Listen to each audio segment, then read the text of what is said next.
क्या प्रकरण है कि जैन चरणानी योग से स्वास्थ्य रक्षा। हमारे मुनिराज जैन चरणानी योग के पिंड हैं। कोई कहे जैन चरणानी योग देखना है तो कहाँ देखना, तो हम कहेंगे मुनिराज को देख लीजिए। आपने छठाला में बोला ही है ना, सो धर्म मुनिन करी धरिये तिन की कर तूत उचरिये। हमने मुनिराजों की चर्या के लिए बताया है। तो अब वो मुनिराज की चर्या देख करके हम अपने स्वास्थ्य की रक्षा कर सकते हैं। हमारे मुनिराज स्वयं स्वस्थ तो रहते ही रहते हैं, नियम से उनके जीवन शैली से हम तुम सब स्वास्थ्य प्राप्त कर सकते हैं। मुनियों को अपने तप के द्वारा अनेक प्रकार की रिद्धियां प्राप्त होती है और उनकी हवा लगने मात्र से हमारी बीमारी ठीक हो जाए, ऐसी आमर्ष औषधि, सर्वौषधि। उनके पसीने लगने से, या उनके, ऐसा नहीं कि उनको पसीना आता ही है, जिनके हवा मात्र से लोगों की बीमारी ठीक हो रही, वो महान स्वस्थ होते हैं। जैसे कोई कहे कि आप इन सेठ जी के पास जाओगे तो आपके सब कष्ट, जो आपको दरिद्रता है वो दूर हो जाएगी। तो वो सेठ जी दरिद्रता दूर करने वाला है तो पहले ही अरबपति होगा, ऐसा नहीं कि वो स्वयं दरिद्री होगा। तो इसलिए ये नियम है कि रिद्धिधारी मुनिराजों का शरीर सबसे श्रेष्ठ होता है। काय बली रिद्धिधारी मुनिराज इतने ताकतवर होते हैं कि पूरे 3 लोग को अपनी उंगली पे उठाने की ताकत रखते हैं। 3 लोग को इतनी जबरदस्त ताकत होती है। तो देखो ये हम यहाँ पर हाँ कर लो, वही पेच कर लो। जो अपना प्रयोजन है, श्रावकाचार की भूमिका में हमारा प्रयोजन है कि हम सभी प्रकार की अभक्ष्य औषधियों से बचें। सबसे पहला पॉइंट तो अपना ये है। और वर्तमान में जितनी भी औषधियां आती हैं एलोपैथिक वाली, ये सब जैन लोगों के अलावा के द्वारा किया हुआ चमत्कार है। एलोपैथी यह इंग्लैंड, जर्मनी, अमेरिका, इनके यहाँ से आविष्कृत साइंस है। और आयुर्वेद है, नेचुरोपैथी है, एक्यूप्रेशर है, ये सब अपने भारत के पूर्व काल से चली हुई पद्धतियां हैं। बहुत सारी ऐसी पद्धतियां हो सकती हैं। और हमारे इसमें तो हम जानते हैं कि जिन्होंने पूर्व जन्मों में औषध दान दिया हो, उनके पानी, नहाए हुए या छुए हुए पानी से ही लोगों की बीमारियां दूर हो जाती है। आप उसमें कौन सा एंटीबायोटिक ढूंढोगे और कौन से विटामिन प्रोटीन देखेंगे। भाई वृषभ सेना की कहानी सुनी होगी। वृषभ सेना वह थी जिसने पूर्व जन्म में मुनिराज की वैया वृत्ति की अनुमोदना की थी।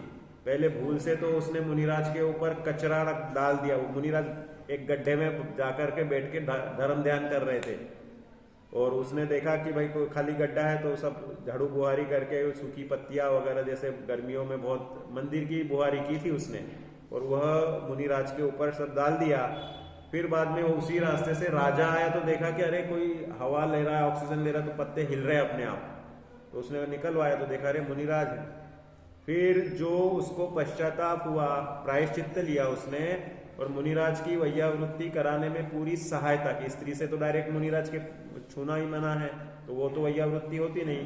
तो जो सहायता की उसके फल में वह वृषभ सेना राजकुमारी बनी। और बचपन से उसके छुए हुए जल से कैसे पता चला कि एक बार उसके नहाए हुए पानी कोई गड्ढे में जाके था, गिरा, उस गड्ढे में कोई जो स्किन निकल गई हो, जिसकी कुत्ते की खुजली हो जाती है ना कुत्तों को, तो उनकी चमड़ी झड़ जाती, बाल झड़ जाते हैं, तो वह कुत्ता उसमें गिरा और बिल्कुल नॉर्मल होके एकदम with in fraction of seconds एकदम से पूरी सब चमड़ी आ गई। बोले साहब ऐसी ट्रीटमेंट है, ऐसी ट्रीटमेंट है कि आपका कोई घाव लग गया, उस पर एक सॉल्यूशन लगाओ तो 2 मिनट के अंदर पूरी की पूरी इंटैक्ट स्किन हो जाएगी। ऐसी रिसर्चेस भी होती हैं।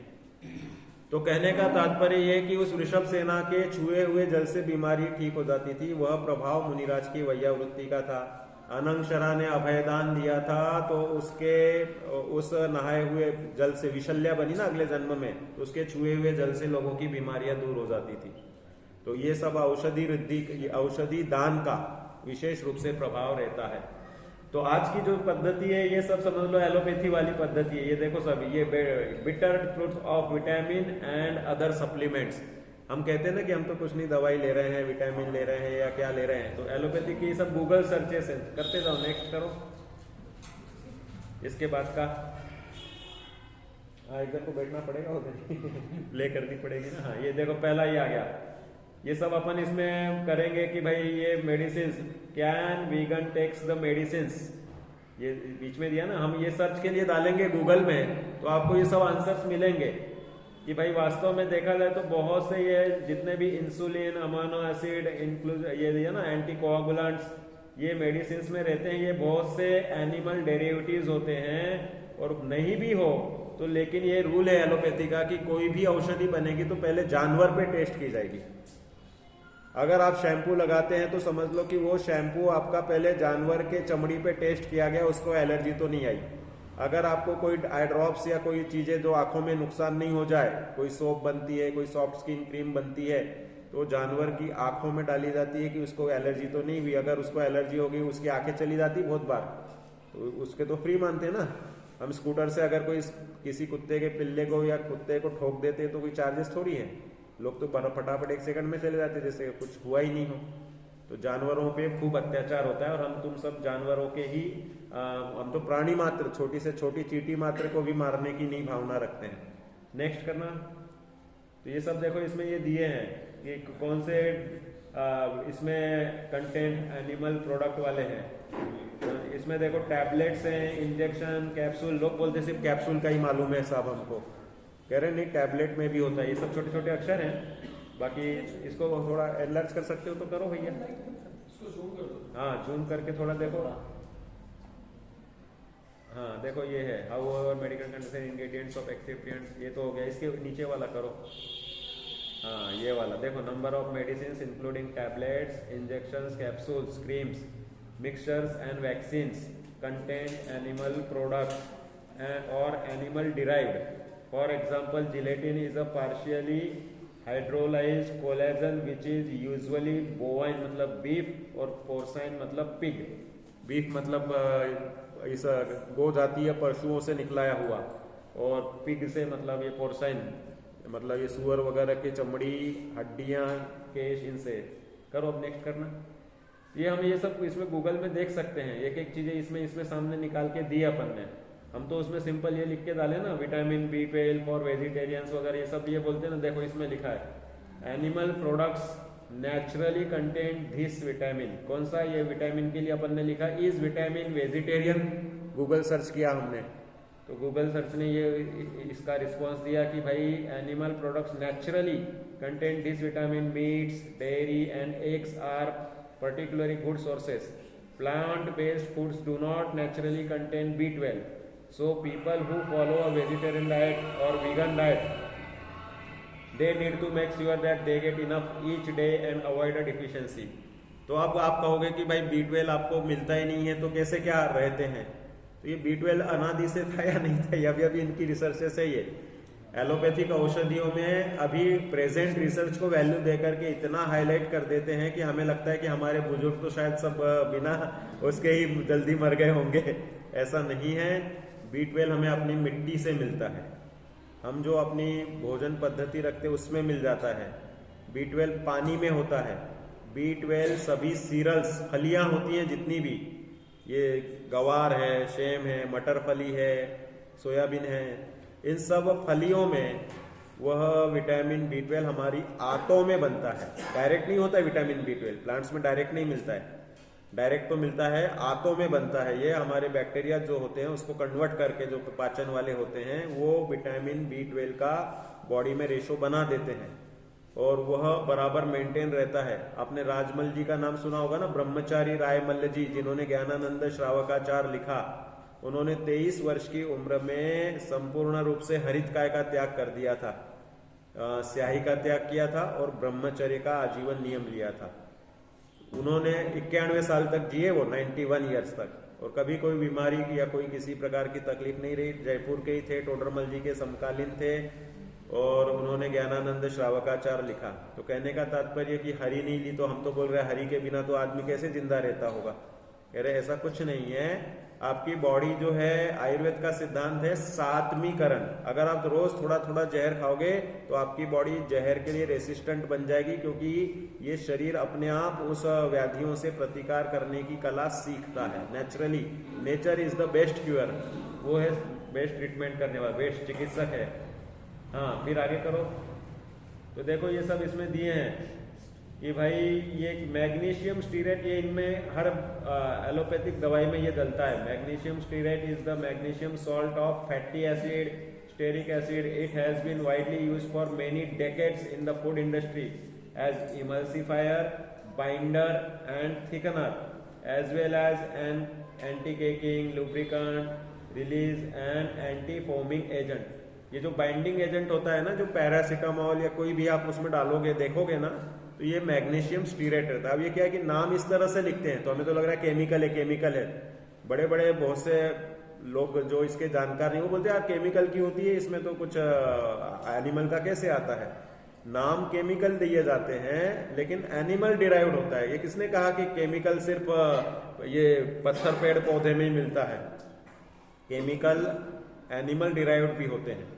और ये सब ग्लिसरीन वगैरह सब के आप देखोगे ना, तो ये सब एनिमल ओरिजिन से ही। जानवरों की चर्बी बहुत अच्छी, वह घी जैसी होती है, उसको इतना ड्राई कर दिया जाता है कि आपको लगेगा कि देखो कितना साफ पाउडर है सब। इस तरह से उसमें बहुत होते चेंजेस, तो वो सब इसमें दी है। करते जाओ, आगे का करो, फिर अपन नॉर्मल भी आ जाएंगे इसके बाद ही। एक बार आपको ये एलोपैथी औषधियों के ज्यादा से ज्यादा मैं ये बताना चाह रहा हूँ कि भाई हमें इसका, ये पैरासीटामोल का ही डाल दिया हमने। देखो ये इस पैरासीटामोल टेस्टेड ऑन एनिमल, और इस paracetamol content gelatin, the paracetamol content gelatin. Each blue white capsule content active ingredient paracetamol 500, जो कैप्सूल में रहता है। और the shell is made of gelatin and contains the colour titanium dioxide. E number भी रहते हैं इनके, देखो E171, indigo carmine E132 and erythrosine E127। These products are available in pack size of 16 and 32 capsules. फिर बाद में नीचे देखो, हाँ करो आगे। देयर इज एविडेंस लिमिटेड, ये पैरासीटामोल टेस्टेड ऑन एनिमल की नहीं, the carbonically paracetamol in experiment in animals. मतलब इसका ऐसा थोड़ा एविडेंस कम है कि भाई एनिमल के टेस्ट किया, लेकिन इसमें मैग्नीशियम स्टीरेट पाया जाता है। आगे की इसमें आएगा। हो गई ये वाली पूरी, नेक्स्ट वाली कर लो।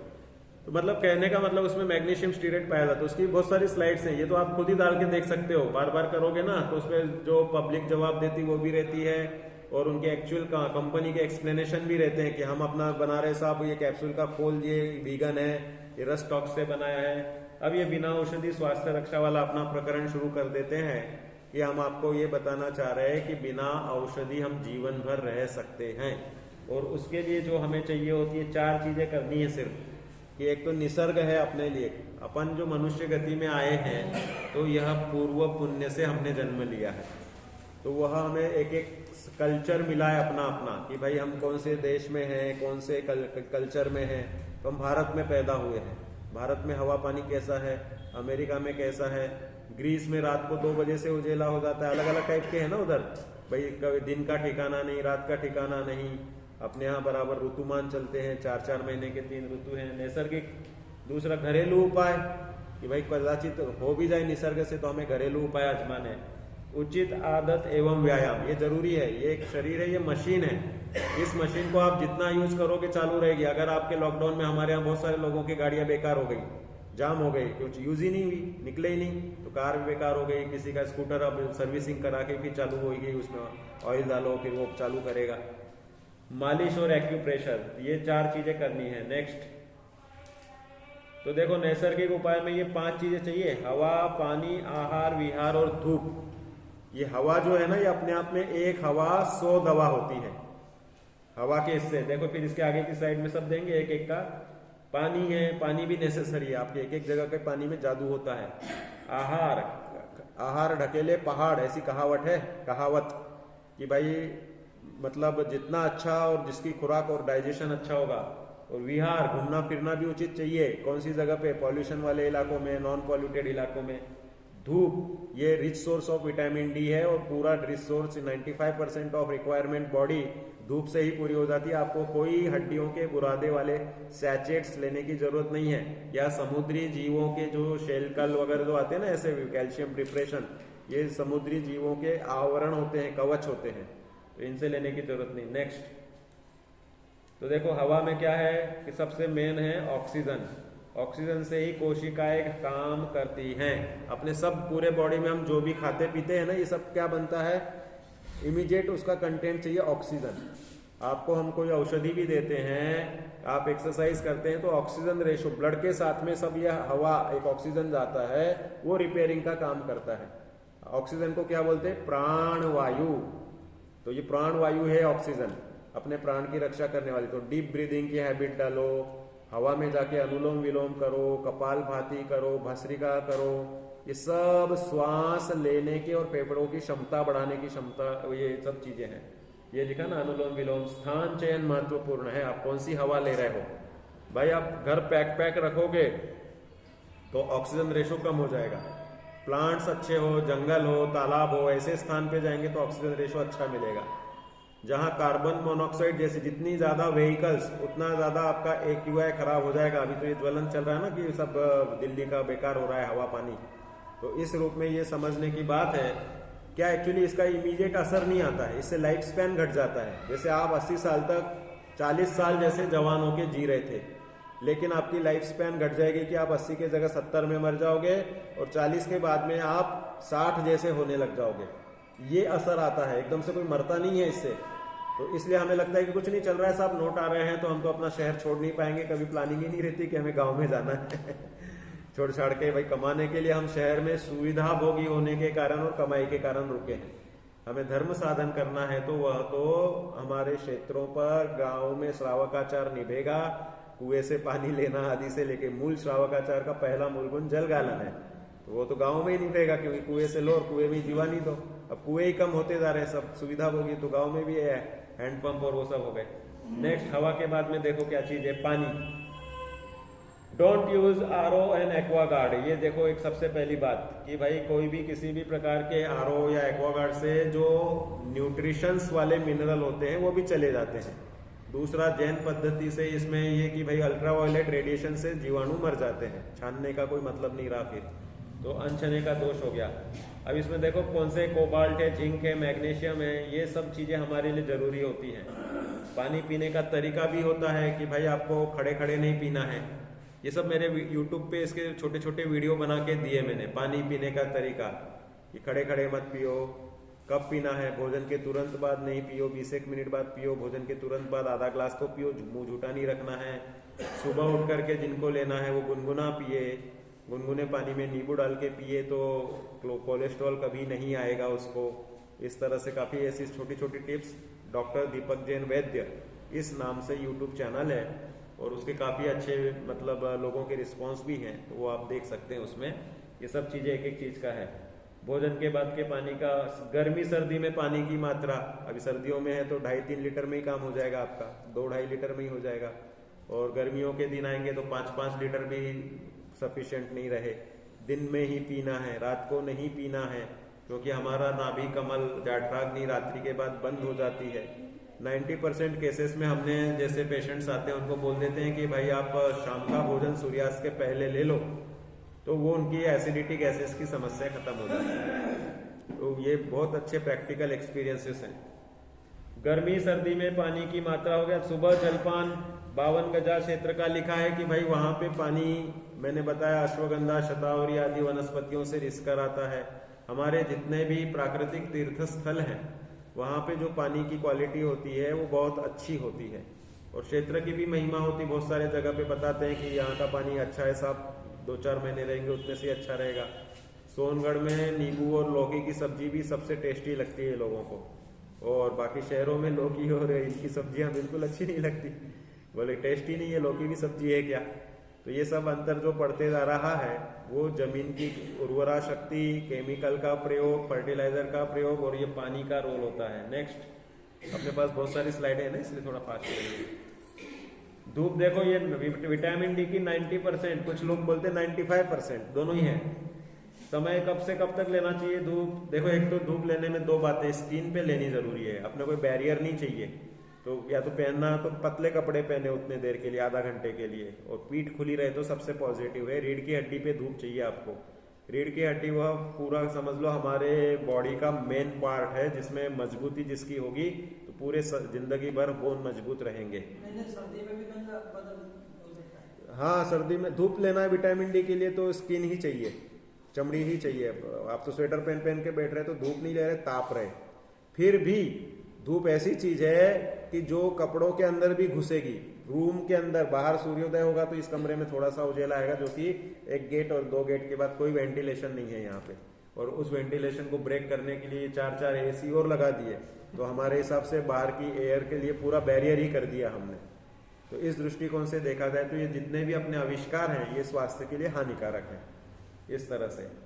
तो ये विटामिन डी की हो गया। समय इसका देखो क्या रहता है कि अल्ट्रावायलेट रेडिएशन, सूरज से 7 किरणें निकलती है, और वह इन समयों में सबसे श्रेष्ठ है 7 से 9, 9 से 1 बजे के बाद के लिए हमारे वैज्ञानिक बोलते हैं कि उसमें न्यूट्रिशंस कम हो जाते हैं, लेकिन धूप तो धूप ही ले सकते हैं उसके बाद भी, लेकिन प्रिफरेबल ये है टाइमिंग 7 से 9, 9 से 1 के बीच में आधा घंटे आप स्किन पे धूप ले लें तो सफिशिएंट हो जाता है। और आप ज्यादा समय लेते तो कोई नुकसान नहीं। आपको गर्मी चढ़ने की शिकायत है तो सिर पे आप गीला कपड़ा रखें, सिर को ढक के रखें, सिर पे पगड़ी रख लें या तौलिया लगा लें।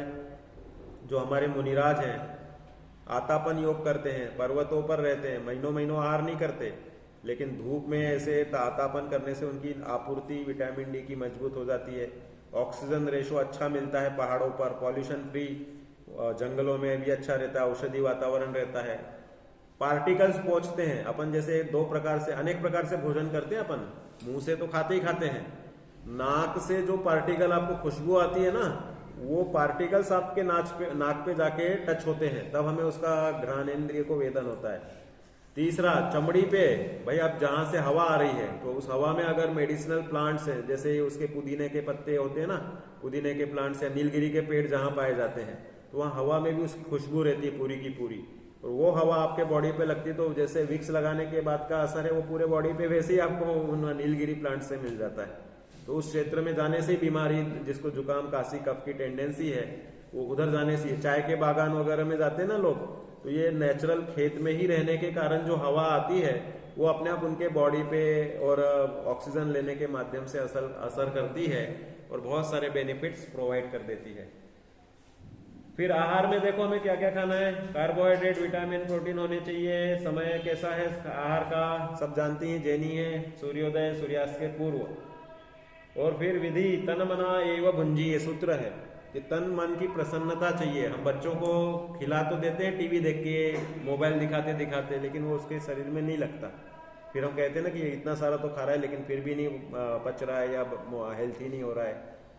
मन प्रसन्न होना चाहिए।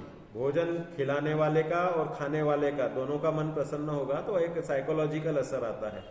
प्रेजेंस ऑफ माइंड चाहिए। बनाने वाले की भावना है। सात्विक, राजस, तामस, ये भी होता है। क्या खा रहे हो आप? कंदमूल वगैरह तामस होते हैं, मिर्च मसाले राजस होती हैं, और आपकी सादा अच्छी सात्विक चीजें जो अपन मर्यादा पूर्वक शोध का भोजन करते हैं वो सात्विक कहलाता है। दूध के पदार्थ समावेश करने चाहिए। दूध ये एनिमल प्रोडक्ट कहने के लिए है, हमने उसे एनिमल बना दिया, नहीं तो वो तो वास्तव में देखा जाए तो उसके बछड़ों का लालन पालन प्रेम से करने वाले और वात्सल्य रखने वाले एक मेंबर मानते हैं गाय को घर के लिए। उसे वो कोई ऐसा मानता ही नहीं कि ये कोई पशु है या इसको तो हमें सिर्फ निचोड़ना ही है। वो तो आज के काल में लोगों ने विपरीतता बना दी, और हमारे 23 तीर्थंकरों ने दूध मिश्रित शिरान्न, मतलब दूध मिश्रित चावल, इसका ही 23 तीर्थंकरों ने आहार लिया। एक ने नहीं लिया। कौन से तीर्थंकर ने दूध मिश्रित खीर का नहीं लिया? पहले नंबर वालों ने, ठीक है ना, आदिनाथ। नहीं, आज के टाइम में आज के वर्तमान स्थिति में दूध तो मिल नहीं रहा बढ़िया। हाँ, वो अपन उस हिसाब से करना चाहिए।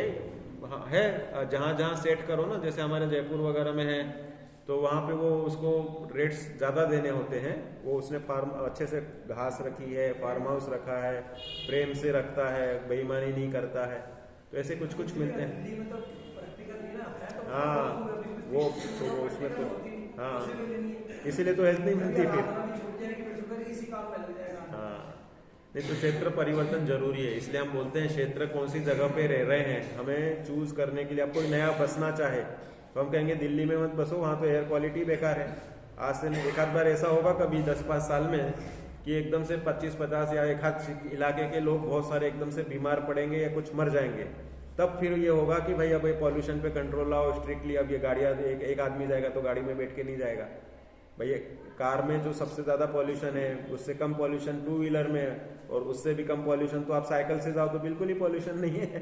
तो ऐसे सब रूल्स आएंगे धीरे धीरे, कानून जैसे जैसे बनेंगे, तो वो अपने को क्षेत्र खुद का खुद ही चूज करना होगा। उसके लिए हम कैसे बोलते हैं कि ले लो ये दूध ऐसा नहीं है।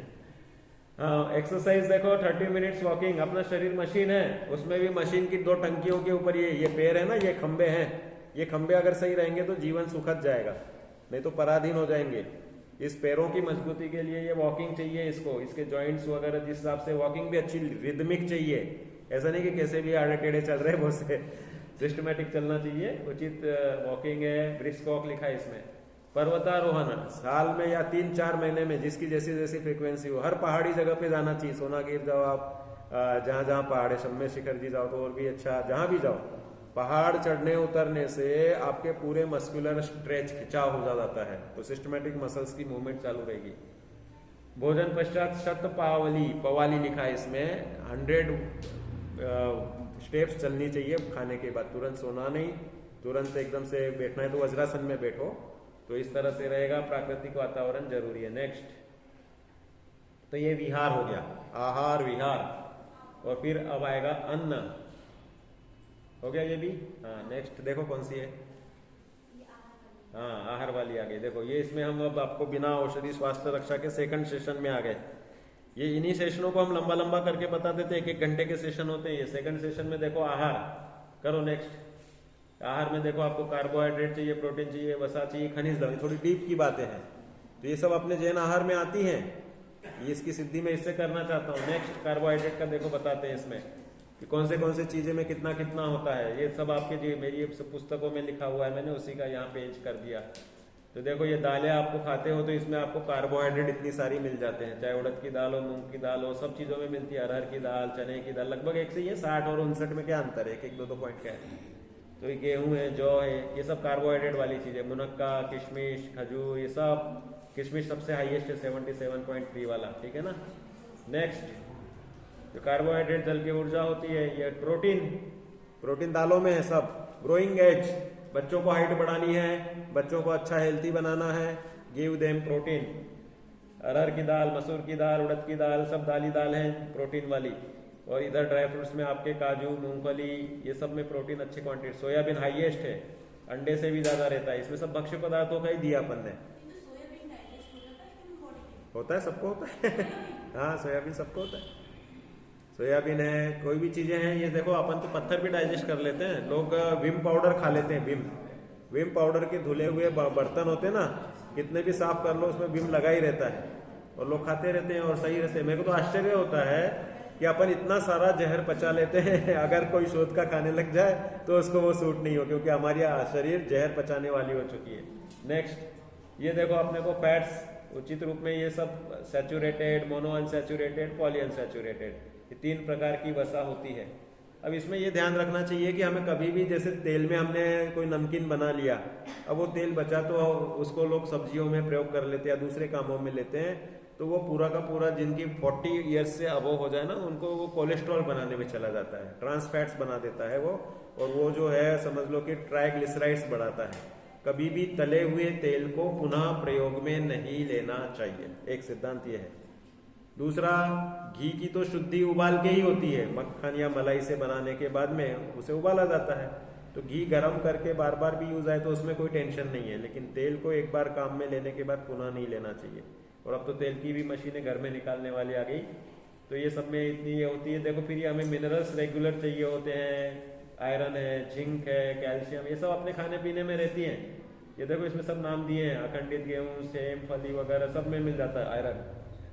ये इसमें दूध, अनाज, दालें, फल, इसमें जिंक मिल जाता है, मैग्नीशियम, पोटेशियम, ये सब मिलते हैं, सब चीजों में मिलते हैं, और ये सब अपने लिए नेसेसिटी है। बी भी मिल जाता है, विटामिन बी, ये सब चीजें दूध वगैरह में तो सबसे ज्यादा है ही, बाकी मैंने बताया सीरियल्स में। नेक्स्ट, ये सब ये B1, B2 वगैरह सबके दिए हैं इसमें। तांबा है, मैंगनीज, ये सब की जरूरत पड़ती है। विटामिन ए, इसका भी सब आगे चार्ट दिया है कि भाई ये बहुत सारे अपने पके आम में, सबसे जितना आमरस पियो उतने जल्दी आंखें सही हो जाएंगी, गाजर से भी ज्यादा, गाजर कंदमूल है, अभक्ष है, तो पके आम में मिल जाएगा विटामिन ए। नेक्स्ट देखो क्या है, ये फलों का आ गया, इसी में आ जाएगा। हाँ, तो फल भी हमें खाने में, देखो ये सावधानी, इसके बहुत सारी पूरी डिटेल्स हैं, पूरी स्लाइड यहाँ पे नहीं दिखाएंगे, फिर आपसे चर्चा भी तो करनी है, आपको कोई प्रॉब्लम है कैसी है। हाँ नेक्स्ट, ये सब इसमें देखो ये दिए, protein, carbohydrate, calcium, phosphates, iron, इन सब का, जैसे अब किसी को खजूर में देखो कार्बोहाइड्रेट इतना है, कैल्शियम 120 है, ऐसे आंवले में विटामिन सी 600 होता है, कहाँ गया इसमें लिखा ना, देखो उधर लिखा है विटामिन सी 600 यूनिट्स हो जाता है आंवले में। अब आंवले का सीजन है, आप 2 आंवले खाओ, आपको च्यवनप्राश खाने की जरूरत ही नहीं है, क्योंकि च्यवनप्राश में तो पिष्टी इतनी घोटते हैं कि आंवले के सब विटामिन नष्ट हो जाते हैं हमारे हिसाब से। अब वो 24 घंटे की मर्यादा वाला रहता है, इसके ऊपर जो आप लेते हो तो उसमें बैक्टीरियल ग्रोथ हो जाती है, तो हमारे जैन दर्शन के अनुसार च्यवनप्राश ले ही नहीं सकते। बाजार की ब्रांड तो सब शहद वाली होती है, तो पहले अभक्ष हो गया। जैन औषधालय में भी बिना शहद का बनाते, वो भी लेने योग्य नहीं। चौलाई फली में कैल्शियम अच्छा होता है, ये सब चीजें, कैल्शियम, आयरन, प्रोटीन, जिसको जो चाहिए। हाइट बढ़ाने वालों को हम बोलते कैल्शियम वाली चीजें ज्यादा खाओ, जिसको मोटापा चाहिए उसको फैट्स वाली, और ये कार्बोहाइड्रेट वाली चीजें चाहिए, बादी चीजें, इस तरह से सब चीजें इसमें आ जाती हैं। नेक्स्ट, ये सब देखो टमाटर वगैरह में, सोयाबीन, गेहूं, चावल सब में अपने हैं, बादाम में है, ये है। ये अवॉइडेंस ऑफ एक्सपायर फूड, ये भी एक सिद्धांत है कि कौन पदार्थ कितने देर में खाना चाहिए। सब सब्जी बना ली तो कह रहे सुबह की सब्जी शाम को खाएं कि नहीं खाएं, कह रहे नहीं खाओ। आपने बना ली सब्जी, उसको 6 घंटे के अंदर यूज करके खत्म करना है आपको। पानी वाली सब्जी है, चाहे पानी का अंश रहता है, ये बिना पानी के सब्जी बनती ही नहीं है, बिना पानी के दाल नहीं बनती। तो इन सब की मर्यादा 6 घंटे की होती है। रोटी बनाई, उसकी मर्यादा 12 घंटे की है, सुबह की रोटी शाम को खा सकते हैं। क्रिया कोश ग्रंथों के आधार से ये सब लिखा है। तो ये दूध, छाछ वगैरह तो 48 मिनट वाले हैं, तो इसमें साफ ध्यान रखना चाहिए। नमक हमेशा सेंधा नमक लो, ये सब चीजें, हेल्थ बेनिफिट्स इसमें बहुत सारे मिल जाते हैं। नेक्स्ट है कुछ, ये मसाले हैं अपने सब, इनके प्रयोग होते हैं। जैसे किसी को गैसेस बनती है तो हम बोलते हैं सौंफ जीरा सेक करके ले लो भोजन के बाद, बहुत अच्छे से काम करेगी, एसिडिटी गैस नहीं बनेगी। बड़े भारी से भारी खाना खा लो आप, एक्स्ट्रा, मैंने बताया था ना 10-10 लड्डू, 12-12 लड्डू खा लो आप, और ये सब सौंफ जीरा खा लो, 2 इलायची, 4 इलायची खा लो। इलायची हमेशा जानी चाहिए, 4 इलायची आपको डेली खानी चाहिए। इलायची आपके कोलेस्ट्रॉल को कंट्रोल करेगी, एस्ट्रिंजेंस होती है, तो अपने संपूर्ण फेफड़े की कोशिकाओं को या बाकी बॉडी के रीजनरेशन के लिए इलायची काम करती है। ये सब भोजन की चीजें हैं। लौंग गर्म पड़ती है तो इलायची रेगुलर सूट हो जाती है, और जिसको लौंग सूट होती है वो लौंग भी खाएगा। छोटी इलायची, हाँ, डोडा तो उसमें आता है, मसालों वालों में, सब्जियों में बड़ी इलायची। तो ये सब चीजों का प्रयोग है, सबके एक एक गुण है, तो वो सब गुण आवश्यकता अनुसार सबको हम बताते रहते हैं। तो इस रूप में समझना चाहिए। स्वस्थ जीवन के सूत्र भी दिए हैं, क्या क्या करो, क्या है देखो, करो। नेक्स्ट, ये सब चीजें अपने जीवन में करने से हमें बिना औषधि आराम से रह सकते हैं। आश्चर्य है कि हमें औषधि लेने पड़ रही है। इसका कारण क्या है कि हम सब्जियां वगैरह ढंग से नहीं खाते। सस्ते के चक्कर में बहुत सारे लोग क्वालिटी से समझौता कर लेते हैं। ऑर्गेनिक फूड मिल जाए, प्राकृतिक खेती वाले तो बेनिफिशियल है ही, अगर वो नहीं मिलते हैं तो भरोसेमंद स्रोतों से लेना चाहिए। खास करके पत्ता भाजी वगैरह लिमिटेड अगर हम लेते हैं, चातुर्मास के अलावा ही लेते हैं, चातुर्मास में तो पानी लगता ही है, तो उसमें इल्लियाँ हो जाती हैं और सूक्ष्म कीटक चिपक जाते हैं। तो उन पत्ता भाजियों में धनिया पत्ती, मेथी पत्ती, ये विटामिन ए के रिच सोर्सेस हैं। बीटा कैरोटीन में सबसे ज्यादा होता है, तो इसलिए होना चाहिए। देखो, एक तो पहला ये सामान्य की सामर्थ्य के अनुसार व्यायाम करें, व्यायाम हमेशा चलना चाहिए। ये सब इसमें उसके बेनिफिट ये करते जाओ, आगे करते जाओ। फिर आहार स्वास्थ्य में स्वस्थ जीवन के सूत्र है ना, ये सब हमेशा कैसे रहो, ये सब साधारण सी बातें हैं, सब आपके जानकारी में होगी कि अधिक गर्म अधिक ठंडा एक साथ नहीं खाना, शाम के भोजन में कभी भी दही लस्सी छाछ आदि का सेवन नहीं करें, दिन में ही करें। ये सब साधारण से सूत्र हैं जो एक्सप्लेनेशन की जरूरत रखते हैं। नेक्स्ट, स्वच्छता रहनी चाहिए। अब ये दांतों के लिए मंत्र ले लो आप। लोगों के लिए लोग बोलते हैं हमने ये छोड़ा है वो छोड़ा, हम बोलते हैं शाम के भोजन के बाद आप ब्रश करो। शाम के भोजन के बाद अगर एक पार्टिकल भी आपके मुंह में रह गया तो वह बैक्टीरिया पनपेंगे, तो दांत के इनामल को खराब करेंगे, पायरिया होगा। और अगर आप शाम का ब्रश करते हो तो वो उसमें बैक्टीरिया नहीं होंगे, तो आपको अभयदान का, अहिंसा का भी पुण्य लगेगा। और इसलिए शाम को तो ब्रश से करो, और सुबह करना चाहिए मसूड़ों के लिए उंगली से। उसमें भी आप जो मंजन वगैरह लेते हैं, देखो ये जितने भी पेस्ट आते हैं ये तो अभक्ष्य हैं, ये लेने योग्य नहीं, इसमें केमिकल्स डलते हैं, सोडियम बेंजोएट प्रिजर्वेटिव डाला जाता है, वो मसूड़ों के लिए नुकसान करता है लॉन्ग टर्म में। इसलिए ये चीज़ें, पेस्ट तो लेना ही नहीं है, मंजन लेना है। आप चौक मिट्टी ले सकते हैं, ये बबूल कोलगेट वगैरह आते हैं ना इनके पाउडर सफ़ेद, ये ठीक रहते हैं। और नहीं तो फिर अपनी आम की गुठली को आप पीस करके ले लेंगे तो मसूड़ों के लिए वो रहेगा सबसे अच्छा काम। और बाकी ये है कि दांतों का संबंध विटामिन डी से है, तो विटामिन डी, हड्डियाँ मजबूत रहेगी तो दांत भी सही रहते हैं। ये सब इसके लिए दिया है। अनुलोम विलोम है, शरीर का डिटॉक्सिफिकेशन, गर्म पानी में नींबू, नीम, करेले का रस, सब्जियां आती हैं इनकी, करेले की आती है, हफ्ते में 2 दिन खानी चाहिए। इस तरह से ये कर लेना चाहिए। नेक्स्ट, ये सब विश्राम और स्वास्थ्य, मेंटल पावर भी चाहिए ना, तो ये इसके लिए सब नेसेसरी है कि शरीर को ढीला छोड़ के मन को विचार मुक्त करके ध्यान करें। एक ही पोस्चर में अधिक देर नहीं रहे, ये उससे भी ज़्यादा ज़रूरी है कि सिस्टमेटिक बैठे। हम ऐसे ही बैठे बैठे चल रहे हैं, तकिया ऊंचा लगा लिया, ये छोटी छोटी चीज़ें हैं, लेकिन ये लॉन्ग टर्म में क्या होता है कि मसल्स को और हड्डियों को डीजनरेशन करती हैं, डैमेज करती हैं, इसलिए इनको ध्यान रखना चाहिए। नेक्स्ट, मालिश का बहुत ये जरूरी है। अभी 4 महीने मालिश कर लो, साल भर स्वस्थ रहेंगे, स्किन बूढ़ी नहीं होगी, मजबूत रहेगी। और मालिश करने से सब ये पूरा ब्लड सर्कुलेशन वगैरह सब सेट हो जाता है। दूसरा, नारियल वगैरह के तेल वगैरह ये इनसे किसी से भी कर लो, वो अच्छा रहेगा। नेक्स्ट, ये सामान्य ऋतुचर्या, सद्वृत्तों का पालन करें, धर्म ही जीवन रक्षक है, मृत्युरपि धर्मनिष्ठम रक्षति, मृत्यु से भी रक्षा करता है धर्मनिष्ठ व्यक्ति का। उसे मरने में डर नहीं लगता, क्योंकि वो जानता है कि मेरा ये तो परिवर्तन है, देह परिवर्तन है। जैसे अब हम बड़े हो गए, अब हमें फिर से बच्चा होने की इच्छा होती है क्या? नहीं होती, क्योंकि हम जानते हैं बचपना तो अज्ञानता का नाम है, बिल्कुल ही ABCD भी नहीं आ रही, वही पढ़ते हुए कितने समय निकल जाता है ना, एक साल पढ़ने में निकल जाता है, ABCD 1 2 3 4। मनुष्य गति के स्वरूप में बचपना अज्ञान का है, और मध्यम वर्ग जो जीवन, जो तरुणाई है, वो ज्ञानपने की होती है।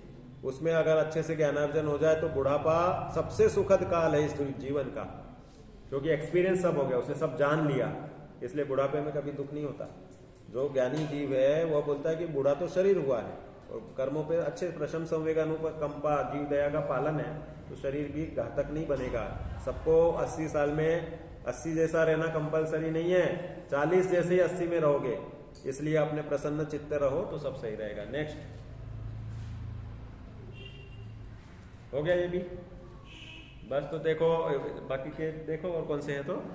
तो इसमें ये मेरे को बताना था कि अपनी ऋतुचर्या, श्रावकचर्या, अष्टमूलगुण है ना, वो संभाव्य, उसके ऊपर भी हमारा सब डिस्कशन है। मध्यमास मधु त्याग करने से, और ये अपने जो सदाचार युक्त नैतिक जीवन होता है, इससे बहुत सारे बेनिफिट्स मिलते हैं और हमारा शारीरिक स्वास्थ्य अच्छा रहता है। अब आपको कोई भी प्रश्न पूछना है तो पूछ लीजिए, 10-15 मिनट अपन उसके ऊपर चर्चा कर लेंगे, घरेलू नुस्खे आपको बता देंगे। कोई, हाँ कर सकते हैं सर।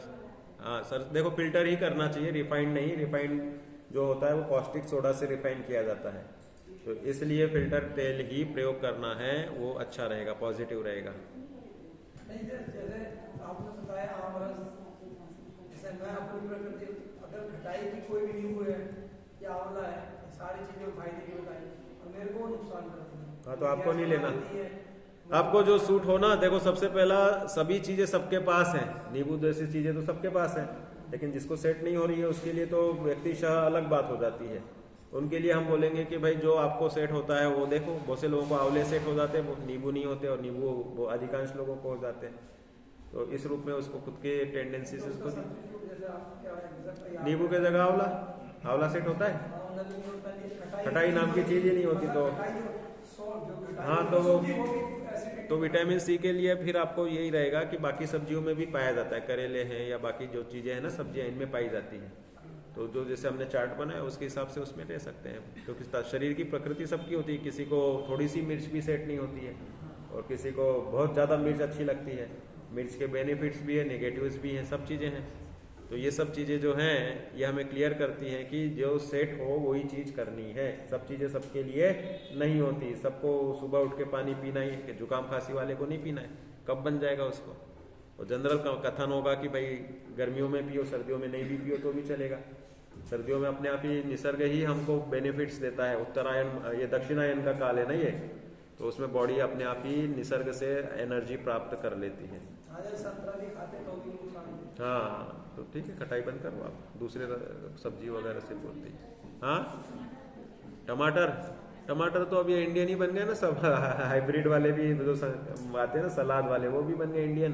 देसी टमाटर है, जो भी करो तो कर सकते हैं। देसी की ज़्यादा वैल्यू होती है कि वो प्राकृतिक रूप से होते हैं। ये तो अब जीन सब बदल दिए ना, चाइनीज खीरा आने लग गया।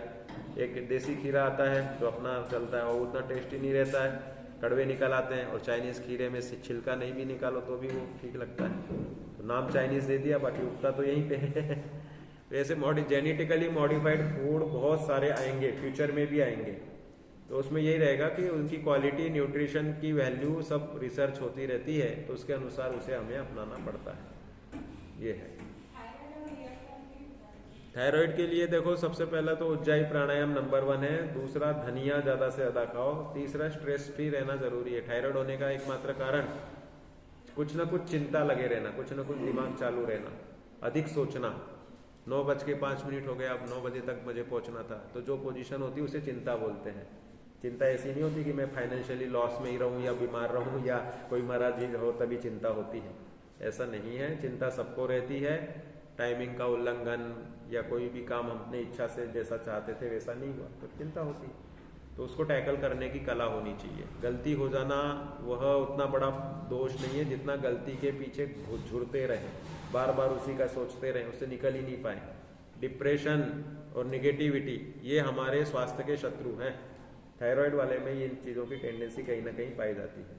दूसरा अनशन खाना पीना, ये पॉल्यूशन वगैरह है, इसका तो कोई इलाज ही नहीं है। कैंसर क्यों बढ़ रहा है सब जनों का, जेएनयू में भी कैंसर हो जाने लग गया अब, जो कि हमारे गुरुजी ने इंटरव्यू लिया था तो बोले जेएनयू में कैंसर नहीं होता है। मेरे को जब फाइनल ईयर में था ना तब बताया था ना आप लोगों को।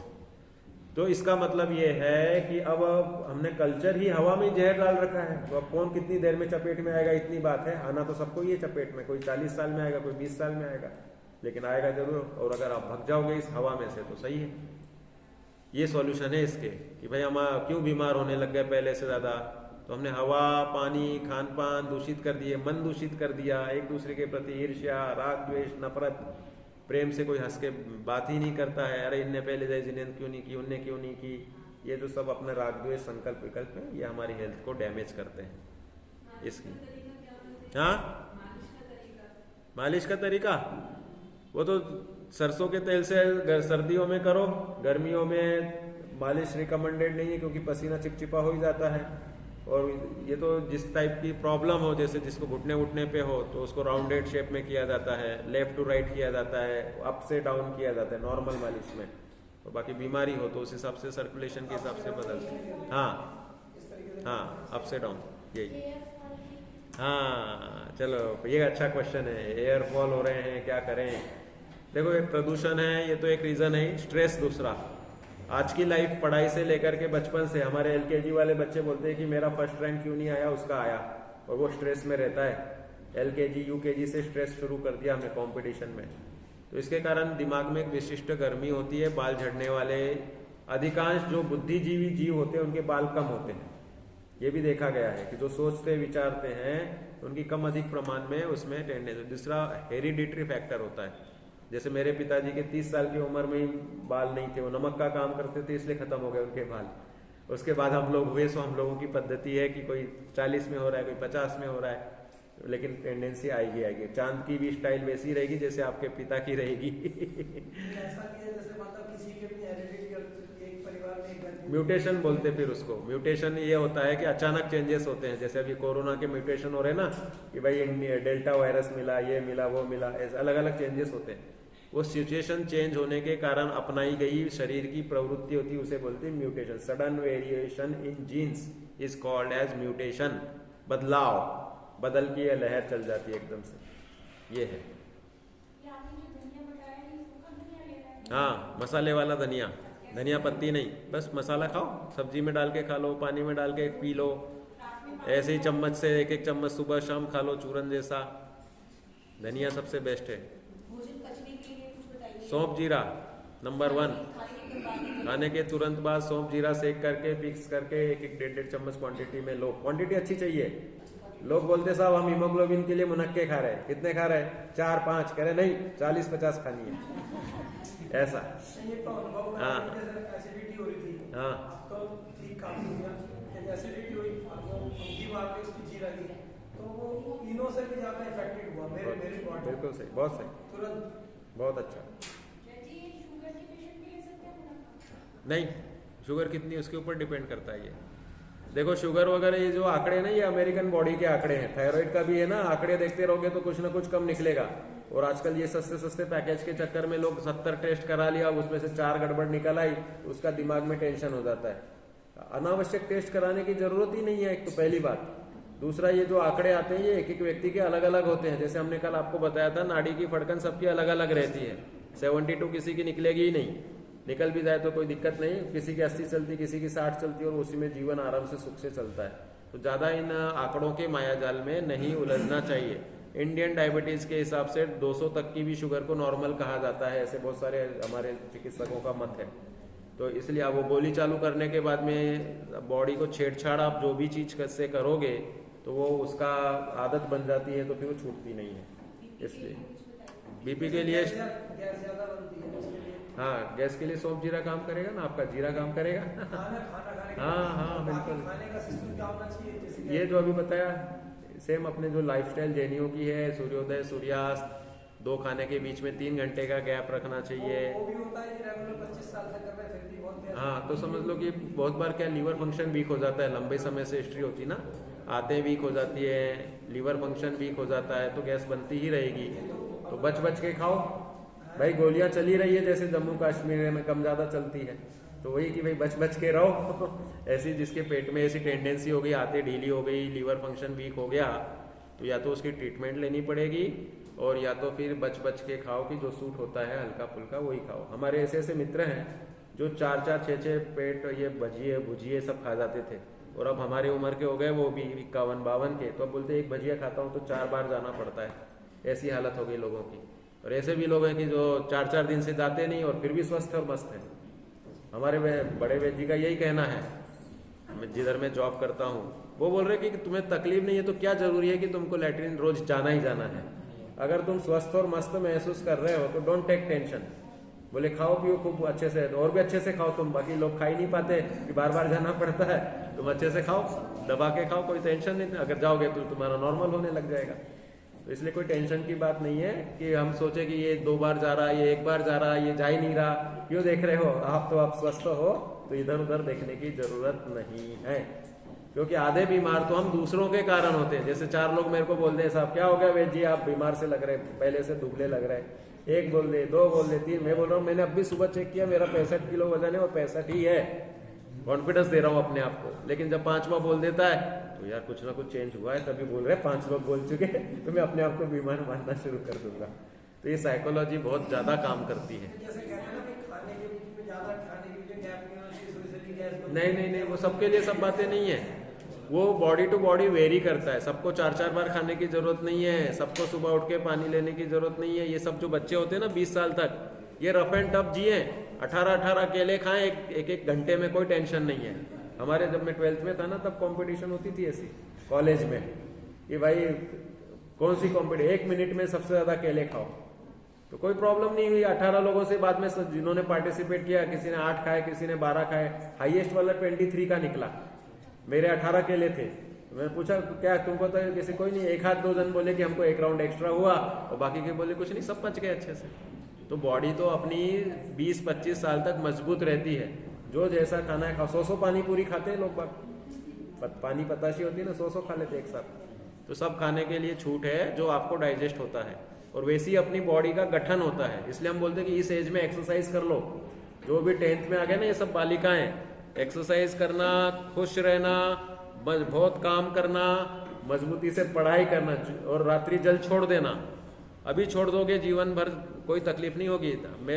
मैंने छोड़ दिया था, पहले टाइमिंग से छोड़ा, 7 बजे छोड़ा, 8 बजे का किया, फिर 7 किया, फिर 6 का किया, फिर छोड़ दिया तो अब 25-30 सालों से, मतलब 24 साल की उम्र से छोड़ दिया तो अब 27 साल हो गए। कोई टेंशन नहीं, कभी रात को विकल्प भी नहीं आता। 2-2 घंटे क्या 6-6 घंटे व्याख्यान कर लेते बहुत बार, तो भी कोई प्रॉब्लम नहीं होती। दिन में पियो ना आप पानी, बॉडी अपनी सेट कर लेती है। मुनिराज एक ही बार खाते हैं, एक ही बार पानी पीते हैं और 20-20 किलोमीटर का विहार करते हैं अभी भी, तो इतने में भी वो स्वस्थ रहते हैं। ऐसा थोड़ी कि सब मुनिराज बीमार ही बीमार रहेंगे, कुछ नहीं रहता है। तो अपना शरीर बहुत उस रूप से एडजस्ट हो जाता है जैसी अपन आदत डालते हैं। तो इसलिए हमें अपने श्रावकाचार पालन की खुशी होनी चाहिए कि मैं ये संयम करता हूँ, ये खुशी की बात है। जिस नए से मैं भोजन करता हूँ उसी नए से मैं भोजन को त्यागता हूँ। क्रियाकांड शब्द से इसको उड़ाना नहीं चाहिए। ये चीजें सात्विक और सदाचार की हैं और कोई इससे तकलीफ। हमारे छाबड़ा जी थे, पूनम चंद जी छाबड़ा, सुना होगा नाम। वो लास्ट में पीते थे पानी सीधा, आखिरी बार पीना है तो 1 लोटा 1.5 लोटा। तो हमारे छोटे दादा बोलते थे यार किडनी फेल हो जाएगी तुम्हारी। मैंने बोला दादा कैसे किडनी फेल होगी, अभी 10 मिनट बाद ये सब खाली कर देंगे जाकर के पानी टिकेगा थोड़ी, पानी तो इमीडिएट एब्सॉर्ब होता है हाथों में, उसको पचने की जरूरत नहीं पड़ती। तो आप जितना एक्स्ट्रा पियो, आपको साइकोलॉजिकल लगता है कि अब मैंने 1 लोटा पी लेना, अब रात भर पीने की जरूरत नहीं। मैं बोलता हूँ 1 ग्लास भी पीने के बाद आपको प्यास नहीं है तो वही साइकोलॉजी बना लो कि अब मुझे रात भर टेंशन पीने का नहीं है। हम जैसा सोचते हैं वैसा बन जाते हैं। हमें ये डाल रखा है कि नींद बराबर नहीं होगी तो सब थकान रहेगी, कमजोरी। तो रात को थोड़ी 1-2 बार नींद खुल जाए, कुछ हो जाए, लेट सोए, जल्दी उठ गए तो हमें लगता है नींद पूरी नहीं हुई, आज मेरा दिन बेकार हो गया। तो उस साइकोलॉजी से हम बीमार बनते हैं। हाँ, उबाल के लो।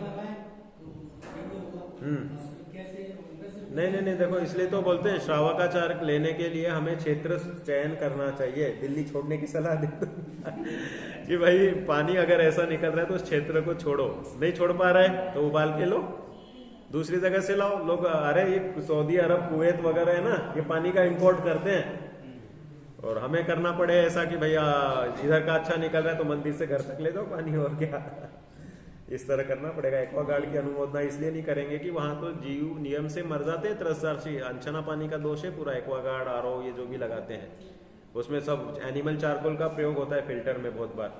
तो एनिमल चारकोल वो पंचेंद्रिय जीव की हड्डियों का वो है चारकोल, तो वो भी नुकसानदायक है, मतलब अहिंसक नहीं रहा। हमारे धर्म में 2 चीजें हैं, एक अहिंसा और दूसरा है स्वास्थ्य। ये दोनों ही चीजें चरणान योग के पालन से मिल जाती है। और वह स्वास्थ्य हमें नहीं चाहिए जिसमें मांसाहार आदि करना पड़े या एनिमल प्रोडक्ट हो। हमारा भील से भील जब जैनी बनता है, खदिर साल भील जो श्रेणिक राजा का जीव था, कौवे का मांस छोड़ के बैठा। लोगों ने बोला अब तुम बीमार हो गए, मरोगे, या सिर्फ इसकी दवाई कौवे के मांस से ही बनेगी। वैद्य ने बोला नहीं, मर जाऊंगा, मुझे नहीं जीना। अरे और धर्म कर लेना बाद में जिंदा रह करके। कह रहे नहीं, क्या मैं संयम से मरूंगा तो गारंटी से इसे अच्छा शरीर मिलेगा। तो आगे राजा श्रेणिक बन के तीर्थंकर प्रकृति बांध के महामोक्षधामी तीर्थंकर बन रहे अपने। जैसे अपन पूज रहे हैं ऐसे आदिनाथ भगवान, सबसे ज्यादा कौन से तीर्थंकर पूजे गए 24 तीर्थंकरों में? आदिनाथ भगवान, एक कोड़ा कोड़ी सागर से हम पूछते आ रहे हैं और भगवान महावीर तो अभी 2500 वर्षों से ही पूज रहे हैं। तो वो महापद्म तीर्थंकर अधिक समय तक, वो भी सबसे पहले तीर्थंकर बन जाएंगे ना। भले वो बाद लास्ट का तीर्थंकर बहुत कालों बाद बनेगा, 23वें और 24 में, अगली उत्सर पीढ़ी में। तो इसलिए अपने संयम की रक्षा करने के लिए मुख्यतः से मनुष्य भाव है। श्रद्धान तो अपना सुरक्षित करना ही चाहिए और संयम भी यथासंभव भूमिका अनुसार पालना ही चाहिए। इसलिए ये हमें क्षेत्र का चयन, भावों का चयन, भाई हम ऐसी जगह पे रहे जहाँ पे सब पिक्चरों की गाने चलते रहे पूरे समय, गणपति वाले ढोल ही ढोल बजते रहे, बहुत सारे ऐसी जगह बन जाते हैं ना। तो उस समय क्या करें साहब, उस समय ये करो कि आप उस दूसरे क्षेत्र पे जाके 10 लक्षण बनाओ, क्षेत्र बदल लो। तो ये द्रव्य क्षेत्र काल भाव की हमारे परिणामों के निमित्त से बहुत सारी चेंजेस होते रहते हैं। तो हमें वो चयन करने में अपनी भूमिका ध्यान रखनी चाहिए। जैसे घर के अंदर टंकी लगी हुई है, हाँ, छत पे, और उसमें पानी आ रहा है टैप में, जिस टैप में टंकी का आ रहा है उसी टैप में एक्वागार्ड भी, आरओ भी लगा के उसमें छन्ना लगा के बोले कोई दिक्कत? उसकी जीवानी कब दोगे आप? अपना जीवानी देने का प्रयोजन है, पानी छानने का प्रयोजन नहीं है। जीव रक्षा का प्रयोजन है। तो जीवानी जैसे ही आपका पानी बंद हुआ उसी समय उसकी जीवानी देना जरूरी है। छने हुए पानी की मर्यादा सिर्फ 48 मिनट की है। तो गर्म कर लेते हैं, तो तब तक गर्म हो रहा है तो कोई दिक्कत नहीं है, 48 मिनट के अंदर कर लो आप। पानी छानो और फिर मशीन में डाल लो आप। ऐसी भी आने लग गई ना बहुत सारी मशीनें कि आपको पानी फिल्टर करना है। जैसे आपके एयर क्वालिटी वाली मशीनें आने लग गई कि हवा का वो प्रदूषण कम कर देती है। ऐसे ही पानी को आप छान लो और छान करके फिर जो प्रक्रिया करोगे, साधारण गर्म की 6 घंटा और उबले हुए की 24 घंटे की मर्यादा चलती है। तो उस रूप में आपका फिर आप कोई आरओ नाम की मशीन ला कर के और उसमें छान करके और 6 घंटे में यूज करना चाहें तो जैसे टैप में आ रहा है, हाँ हमने पानी छान दिया, हम्म। दीवानी करी, उस टाइम मतलब जो भी ध्यान लग रहा है वही दीवानी कर दी, वो नाली में चला गया पानी, पानी की जगह। खैर वो तो पर्सनल पोजीशन का विवेक आपको स्वयं रखना होगा। मैं उसका आचार्य तो इसलिए नहीं कर सकती क्योंकि वो सिचुएशन मैंने देखी नहीं है। भाई जो चीजें मेरे को मालूम ही नहीं, मैं उस संबंध में कैसे वो करूंगा। वो तो आप सिद्धांत को समझ के खुद का प्रैक्टिकल स्वयं को ही करना होगा कि भाई मैं हाँ बोल दूं और कल के दिन फंसूं कि अरे आपने तो ऐसे बोल दिया था।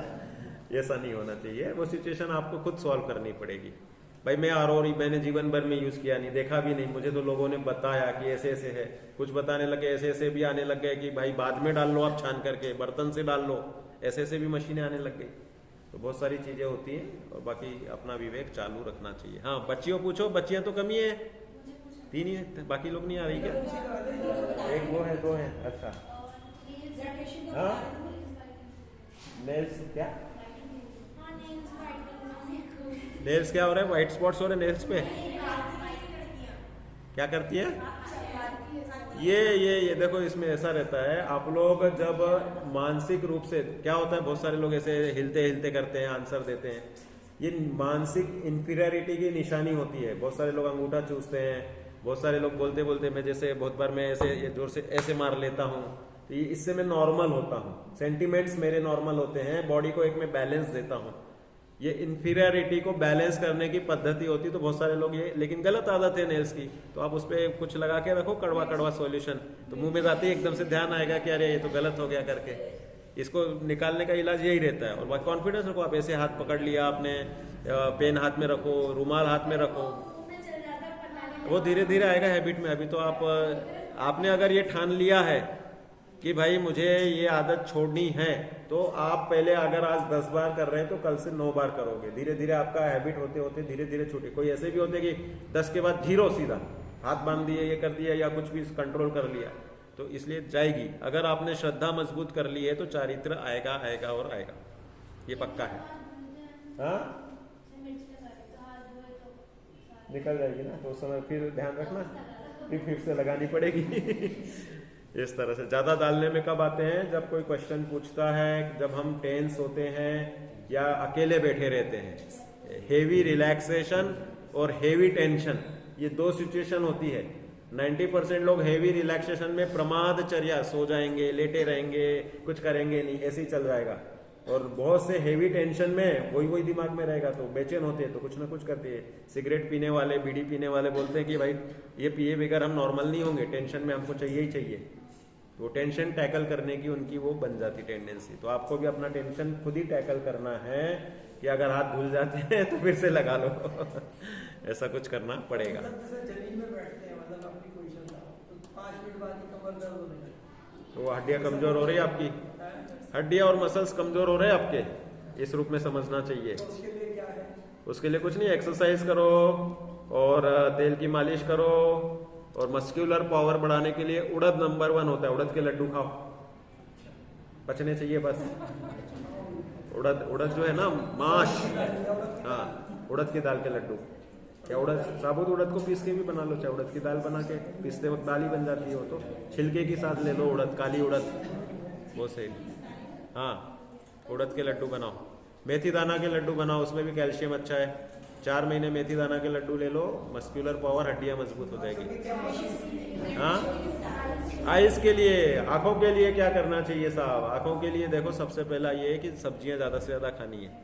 दूसरा ये है कि जब आम आवे तब आमरस पीना है।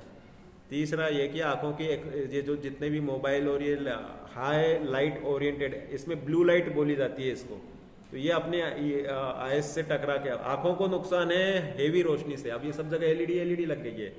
पहले ट्यूबलाइट जो थी वो शांत, उसमें टेंशन नहीं होता था आंखों में, अब इसमें ऐसे देखो तो एकदम से आंखें रिफ्लेक्ट होती है। तो अब आदत हो गई तो हमको नहीं लगता कुछ भी, लेकिन ये आंखों पे नुकसान पहुंचा रही है, तो इसलिए इनसे बचना होगा। और दूसरा ये कि उचित वो एक्सरसाइज करना, इसकी आंखों की घुमाने की होती है, चारों तरफ ऊपर नीचे ऐसे राउंड करने की। तीसरा आंखों को धो, बीच बीच में जब आप कभी मोबाइल लैपटॉप से ज़्यादा करते तो बीच में आंख 1-2 मिनट के लिए इसे बंद कर लो। ये सब चीज़ें उसमें सावधानी की रखनी पड़ेगी। और बाकी तो ये है कि इन रोशनी वाली चीज़ों से बचना, उसका उपाय सबसे पहला है। कलरफुल फ्रूट्स खाओ ज़्यादा से ज़्यादा, तो वो बीटा कैरोटीन युक्त होते हैं, तो विटामिन ए के रिच सोर्स होते हैं। देखो आंखों की बीमारियों में जब फंसते हैं तो बहुत चक्कर रहते हैं, क्योंकि उसमें विटामिन ए के ही ड्रॉप्स आते हैं, और vitamin A, shark liver oil vitamin A का रिच सोर्स, तो पूरा का पूरा एनिमल प्रोडक्ट होता है।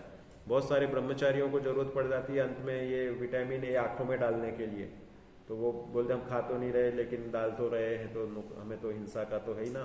भाई कोई लेप करे मांस का और कोई मुंह से खाए, तो भाई लेप से भी तो वो परमाणु थोड़े एब्सॉर्ब हो रहे हैं बॉडी में, तभी तो डालवा जा रहा है। इंजेक्शन से आपने डायरेक्ट डाल दिया, विटकोफॉल या जो भी जो आते हैं ना, ये सब जिनके आयरन कैल्शियम डिफिशियंट हो जाते हैं, फोलिक एसिड की कमी पड़ जाती है, ये सब मांसाहार को इंजेक्शन के माध्यम से लेना पड़ता है डायरेक्ट, मुंह से नहीं चबा रहे, गोलियां चबा रहे, तो वो भी उसमें स्वाद के लोभ लुप्ता में नहीं कर रहे मांसाहार, लेकिन मांसाहार तो जीव तो मरा ही ना भाई। कोई समझ लो हमने बकरे के आंतों से जो रेनेट, मतलब वो बछड़े की आंतों को रेनेट बोलते हैं, उससे चीज बनता है, चीज वाली आती है ना मक्खन चीज, तो वो चीज अगर कोई खा रहा है तो वो स्वाद के लिए खा रहा है, लेकिन उस चीज से बनी हुई कोई दवाई ले रहा है, तो बछड़े की तो आते उतनी यूज हुई ना उसमें, तो इसलिए हमें इन चीजों का ध्यान रखना है कि औषधि के निमित्त से भी मांसाहार नहीं आना चाहिए। Quality of food eating habits अच्छी रखो, प्रसन्न रहो, तो सब चीजें नॉर्मल रहती हैं। ये है सब। अस्थमा के लिए ये प्राणायाम वाली चीजें करें, और डिजनरेटिव चेंजेस को रोकने के लिए ये हमारे इसमें आयुर्वेद में शिलाजित युक्त औषधियां बनती हैं। मेरी जैसे इसमें मैंने शायद अपनी वो दिखा, मेरी रिसर्च वाली भी एक है ना स्लाइड, हाँ, उसी के कारण क्या होता है कि फेफड़े की कोशिकाएं भी वो रहती ना कमजोर, तो उसमें ऐसी चीजें हो जाती हैं, तो उसके लिए नेसेसरी है कि हम उसका करें। ये देखो इसमें है डिप्रेशन का भी है, श्रावकाचार से स्पेशल रिसर्च बाय DDV, ये वाला एक है ना स्पेशल रिसर्च। हाँ देखो ये सबसे पहले तो ये एक मेरी रिसर्च है जो पिछले 30 साल से कोरोना के लगभग इसमें हजारों लोगों को दी हमने, और ये इसकी इम्यूनिटी 1300 रुपए की 100 गोलियां आती है 50 दिन की, स्वर्णवंग, और 32 शिलाजित और 32 दवाई वाली रहती है। इसके आगे की भी दिखाओ, हिंदी में आएगा उसमें। ये देखो 84,000 लोगों में परीक्षित हो गई। कैसे हो गई कि मैं दिगंबर जैन औषधालय में पिछले 27 सालों से जॉब करता हूँ, वहाँ निःशुल्क औषधियाँ दी जाती हैं, कुछ पेमेंट वाली भी देते हैं, तो वहाँ पर ये मैंने पेशेंटों को, जब से मैं समझ लो पेशेंट्स को पहले से मैंने 1997 से ज्वाइन कर रखा है, तो वहाँ पर ये सब लोगों में ये औषधि बना बना के चेक करने का पूरा मौका मिलता है, डेली 120 की, तो 7.5 लाख पेशेंट्स को मैंने अपने अभी तक के कैरियर में देख लिया है। तो उसमें ये 84,000 लोगों को इस तरह की औषधि वगैरह देकर के शिलाजित और 32 स्वास्थ्यवर्धक औषधियों के साथ में दिया है। ये देखो लोग बोलते हैं ना जोड़ों में गैप पड़ गया, कैल्शियम और विटामिन चाहिए सब, तो ये सब अपनी अहिंसक औषधि है टोटली। और अस्थियों का पुनर्निर्माण, बोन चाहिए सबसे अच्छे मजबूत, शरीर के बोन अच्छे रहेंगे तो जीवन भर आपको विटामिन डी, अभी कोरोना में भी रिसर्च आ गई, जिनका विटामिन डी कमजोर था वो बीमार ज्यादा पड़ते हैं, और जिनके विटामिन डी अच्छा है, ये अभी कोरोना वाले पेशेंटों को दी थी हमने पेशेंट्स को, तो वे ऐसे थे कि घर में 7 लोग कोरोना से हो गए, लेकिन जो ये गोली ले रहा था वो नहीं हुआ। ऐसे बहुत सारे सैकड़ों लोगों ने मुंह से बोला कि साहब आपकी गोली ले रहे थे और हम नहीं हुए। तो इस तरह से ये एक है। और दूसरा ये देखो, ये है सबकी ज्वलंत समस्या, याद नहीं रहना, पढ़ाई में मन नहीं लगना, आत्मविश्वास कम रहना, टेंशन लेने की आदत, एकाग्रता की, कंसंट्रेशन की कमी, अधिक गुस्सा आना और चिड़चिड़ापन, और फिर नकारात्मक विचार, ये सब चीजें होती है ना, अधिकांश सबके जीवन में कम ज्यादा होती हैं। तो इसमें आप कहोगे कि ये तो सब शयोपशम ज्ञान, ज्ञानावरण का शयोपशम का काम आप कैसे कर रहे हैं? ये नो कर्म चिकित्सा है, वो द्रव्य कर्म तो अपने रूप में जैसा होगा तो ही काम होगा। तो ये ब्राह्मी, शंखपुष्पी, जटामांसी, ऐसे बहुत सारे हमारे औषधियां होती हैं, अकीक वगैरह ऐसी सेमी प्रीशियस स्टोन की भस्म होती है, उनसे ये स्मृति वर्धन, ब्रेन में सेंटर्स होते हैं, उनको अगर न्यूट्रिशन देते हैं तो वो अच्छे पनपते हैं, तो उसके लिए ये औषधि काम करने वाली रहती है। शिलाजित शिलारस है, भक्ष्य है, कोई दिक्कत नहीं है। पत्थरों में एक श्राव निकलता है, तो वो मिनरल है। मिनरल मतलब जैसे ये निकलते हैं ना जमीन के अंदर, अभ्रक, मायका, तो मायका तो वैसा वो जम के ही आता है, चमकदार। स्वर्ण पाषाण, सोना, तो भक्ष्य है कि अभक्ष्य? पत्थर है, आप उसकी भस्म बना के ले सकते, स्वर्ण भस्म चलती है। तो ऐसे ही शिलारस, ये थोड़ा सेमी सॉलिड फॉर्म में ये शिलाजित निकलता है, ये पहाड़ों में निकलता है। हमारे गलता जयपुर के पास में है, अपना चूलगिरी के पास ही, तो गलता के बंदर शिलाजित खा जाते हैं और उनके लैट्रिन में भी शिलाजित निकलता है, इतना खा जाते हैं वो। तो बहुत सारे बेचने वाले वो लैट्रिन उठा उठा के बेच देते हैं। तो ये सब पहचान होनी चाहिए सबकी। हाँ, तो ये सब चीजें हो जाती हैं। तो ये शिलाजित का अच्छा असर आता है, बहुत सी चीजें ऐसी पावरफुल होती हैं। नेक्स्ट ये देखो, थायराइड वगैरह की समस्या बहुत होने लग गई।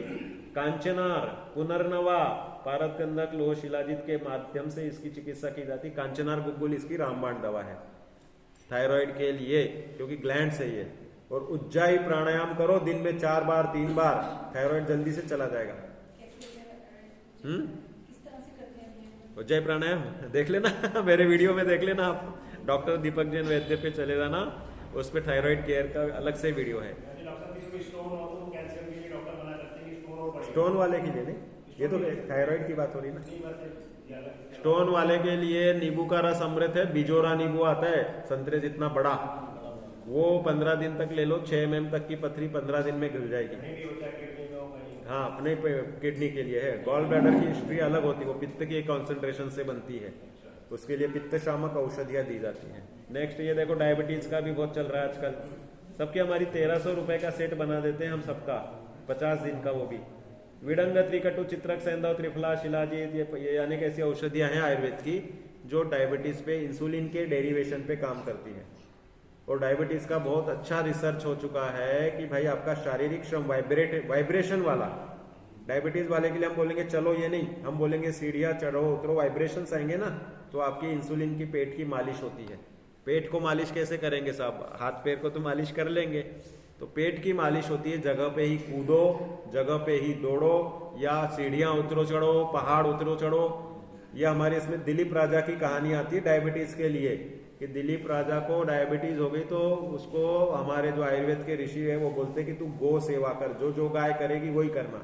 वो पहाड़ पे चढ़ेगी, घास खाएगी, जैसे करेगी वैसे ही तेरे को करना है।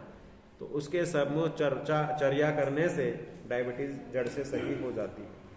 और स्ट्रेस सबसे मेन रीजन, ये जितने भी अपने एंडोक्राइन ग्लैंड है, थायराइड है, इंसुलिन है, टेंशन कभी नहीं लेना चाहिए। टेंशन हो जाता है, लिया नहीं जाता है तो उसको कहते हैं कि भाई उसे टैकल करने की तू कला सीख ले, जो स्वाध्याय के माध्यम से ही आएगी। ये मंदिर जो है ये मानसिक चिकित्सालय है। मन चंगा होगा तो आत्मा की प्राप्ति होगी होगी और होगी। और मन ही जब शरीर में उलझा रहेगा या इधर दूसरे राग द्वेष में, ईर्ष्या में उलझा रहेगा तो कुछ नहीं होगा। तो ये 4-5 रिसर्च हमारी 30 साल की प्रैक्टिस की है, और ये सब अपन अहिंसक बनाते हैं। किसी प्रकार द्विंद्रिय, शंख, प्रवाल इनका भी प्रयोग नहीं करते, गोमूत्र का भी प्रयोग नहीं करते। गोमूत्र में हेवी बैक्टीरियाज होते हैं, और गाय का जीवन अब पुराने जैसा तो रहा नहीं कि पहाड़ों पे चरती हो और उसका गोमूत्र यूज होता हो। फिर भी हरिद्वार वगैरह में वो करते हैं बाबा रामदेव, लेकिन वो अनुमोदनीय इसलिए नहीं है कि मलमूत्र में बैक्टीरियल ग्रोथ सबसे ज्यादा होती है। वो तो हिंदू मतलब उसको पूजनीय मानता है, और ऐसी क्वालिटी मेडिसिन की तो हर मलमूत्र में कुछ न कुछ निकल आएगी। अपने मोरारजी देसाई थे ना, तो वो शिवाम्बू पान नाम से स्वमूत्र का पान करते थे। तो ऐसे बहुत सारी कुछ ना कुछ विटामिन, प्रोटीन सब चीजों में रहते हैं। तो इसलिए हमें वो नहीं लेना है, अहिंसक लेना है। अनुपसेव्य भक्षों में आता है ये मलमूत्र लेना, इसलिए तो उनको हम प्रयोग में नहीं लेते हैं। ठीक है, हाँ बोलो। कैंसर का इलाज है आयुर्वेद में? किसका? कैंसर का प्राइमरी स्टेज का होता है 0 और 1, 2 डिग्री का इलाज हो जाता है। इसके बाद में जो होती है, मेरा अनुभव नहीं है, मैंने 0 और 1 वालों को तो दिया है। उसके साइड बाद में कीमोथेरेपी के बाद, रेडियोथेरेपी के बाद में आयुर्वेद पे मेंटेन किया। जैसे बहुत सी महिलाओं में स्तन कैंसर हो जाता है, यूटेरस का होता है, तो उसमें हम अपनी कुछ आयुर्वेदिक औषधि से उसमें बाद में उनके कीमो रेडियो के बाद मेंटेन करें। उनको टैमोक्सिफेन जीवन भर देनी पड़ती है, 5-5 साल 10 साल ऐसी, तो वो एलोपैथिक हटा करके आयुर्वेदिक से मेंटेन कर लिया है। तो ऐसे बहुत सारे पेशेंट्स को कैंसर के शुरुआती अवस्थाओं में दे सकते हैं। इसके आगे का मुझे अनुभव नहीं है, बाकी लोग तो देते हैं। बहुत सारे ऐसे ऐसे आते हैं एडवर्टाइजमेंट की 4 डिग्री का कैंसर भी ठीक कर दिया करके। इसलिए चिकित्सा तो होगी, लेकिन हमारे नॉलेज में उतनी ज्यादा नहीं है। हाँ, क्या पूछ रही? सफेद होते हैं न्यूट्रिशनल वैल्यूज कम होने के कारण। ये क्या होता है, एक तो एज के साथ में पिगमेंटेशन में चेंज आता है, कलर देने का काम करता है पिगमेंटेशन। धूप में बैठने से भी बाल सफेद होने लगते हैं, क्योंकि पिगमेंटेशन का एब्सॉर्प्शन हो जाता है बहुत बार, इसलिए सिर पे कपड़ा रखना जरूरी है। तीसरा ये होता है कि अपने शरीर में जो पर्टिकुलर समझ लो तिल, काले तिल प्रयोग करोगे तो बाल काले रहेंगे।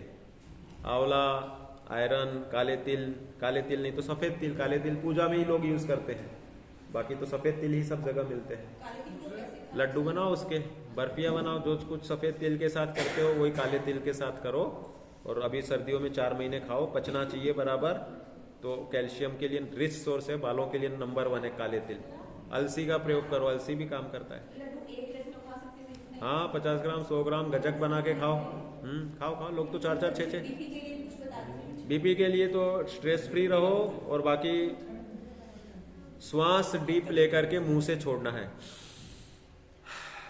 ऐसे करने से अपने बॉडी की हीट बाहर निकल जाती है और ऑक्सीजन रेशो अंदर में आ रहा है, तो बीपी वह नॉर्मल होता है इससे, ये क्रिया से। सोयाबीन अनाज है। हाँ सोयाबीन अनाज है। सोयाबीन तिलहन में आता है, अनाज में भी गिनना हो गिन लो। तिलहन में रात को तो खाना ही नहीं ना अपने को, अनाज और तिलहन की लड़ाई कहाँ। भाई सोयाबीन का दूध बन जाता है, दही बन जाता है। हाँ ले सकते हैं। तिलहन 24 घंटे में ले लो आप, कोई मतलब जो भी दही बनाते हैं तो 24 घंटे की मर्यादा होगी। सोयाबीन का बन जाता है, बादाम का दूध बन जाता है, नारियल का दूध बन जाता है। जिनको ये दूध नहीं पीना ना, आप ही पूछ रहे थे ना पैकेट वाला दूध नहीं पीना है, तो सोयाबीन, बादाम, नारियल, इन 3 चीजों का दूध बनता है, भिगा करके मिक्सी में फेंट करके और ले लो। ये तीनों ही दूध मैंने पिए हैं, इसलिए मेरे को मालूम है। ये सब अच्छे रहते हैं, पौष्टिक रहते हैं। तो नारियल का दूध तो और भी अच्छा ही है। जो अपने को जो भी नारियल पीना है ना, उसमें थोड़ी मलाई बनी हुई होनी चाहिए। कच्चा नारियल जो पीना है, हरा नारियल डाब बोलते हैं हम लोग, तो उसमें मलाई बनी हुई वह अभक्ष्य नहीं है, उसका रस ही है वो। और जिसमें मलाई नहीं बनी है वो पूरी ग्रोथ नहीं होने के कारण अभक्ष्य कहलाता है, सप्रतिष्ठित प्रत्येक। कच्चे नारियल अगर छोटे छोटे हैं तो हम नहीं ले सकते, उसमें मलाई नहीं बनी। जिसमें मलाई पड़ना शुरू हो गई, अब तो सूख सूख के मलाई बन के वो जो अपना श्रीफल बनना है वैसा बनेगा, वो भक्ष्य है। वो रस है उसका, फल का रस है। जैसे अपन फल का रस, सब में संतरे रसीले हो, सूखा सूखा संतरा कौन पसंद करेगा, तो इस तरह से तो वो उसी तरह नारियल का रस है, वो ले सकते हैं। वो सप्रतिष्ठित प्रत्येक नहीं है। ये कल्पना बहन जी हमारी जयपुर में श्रावक का आचार की बहुत अच्छी गहरी जानकार है, उन्होंने अच्छे से लॉजिकली बताया कि बोले ले सकते हैं। हम जैसे 2-3 दिन तक बीमार पड़ जाते हैं और दवाई ले लेते हैं, पैरासीटामोल, क्लोरोक्विन अपने आप, या डॉक्टर को दिखा देते हैं, तो वो सब करना चाहिए या फिर नहीं करना चाहिए। जनरली अपने बॉडी में इम्यूनाइजेशन स्वयं का स्वयं होता है, लेकिन अगर एकदम ज्यादा चीज बढ़ रही है तो उसे रोकना चाहिए। घरेलू ले लो, सौंठ गुड़ काली मिर्च हल्दी का उकाली बना लो, लड्डू बना लो। साधारण रूप में तुलसी 6 मुनक्के, 2 तुलसी के पत्ते, 1 काली मिर्च, ऐसा गाशा बना के उसको ले लो 2 बार, ये सब चीजें उससे सही हो जाएगा। हाँ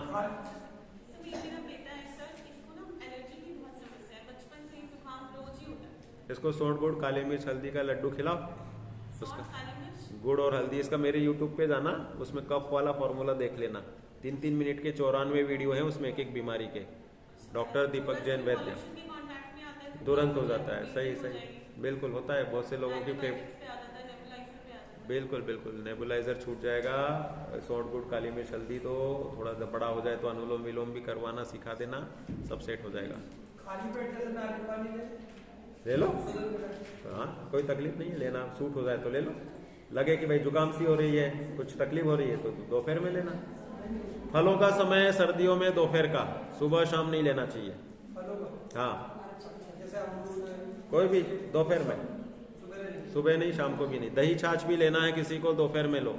दही जब भी लो, नरेटी, चांदी के सिक्के, मार्बल से जमाया हुआ लो, जामन वाला नहीं लेना। जामन वाला दही बैक्टीरियल दही है और नरेटी वाला दही बैक्टीरियल नहीं है, ये विशेषता है। हाँ सर्दियों में नहीं जमता है, अब तो है तो कम खाओ, नहीं खाओ। भाई सॉल्यूशन ये है कि जो नहीं जमे वो नहीं करो, जो जमे वो करो।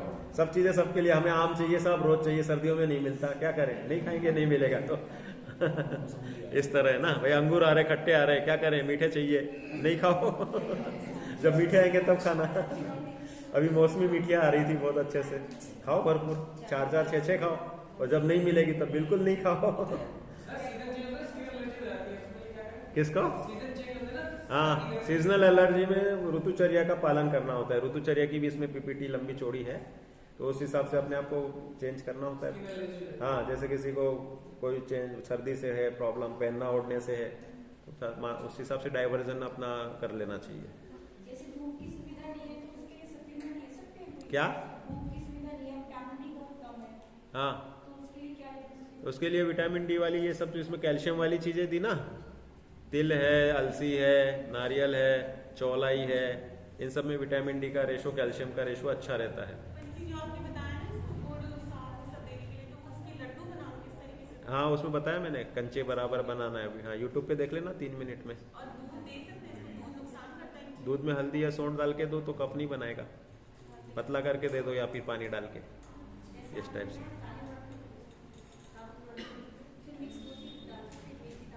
हाँ, डालो डालो, जिसको जैसा बनाना है बना सकते हैं। ड्राई फ्रूट्स डाल लीजिए, अलग अलग वैरायटी डाल लीजिए, कोई टेंशन नहीं है। ड्राई फ्रूट्स भी डाल सकते हो, उसमें पीस करके डाल दो, बादाम वगैरह सब डाल के। पौष्टिक लड्डू बनाने ना, छुआरे वगैरह भी पीस के डाल लो, सब बना सकते हैं। ठीक है, तो ये अपना सेशन यहीं पे पूरा करते हैं। और ये एक सिद्धांत है, आपको हमेशा आदर रहना चाहिए, श्रावकाचार पालने वालों के प्रति बहुमान रहना चाहिए।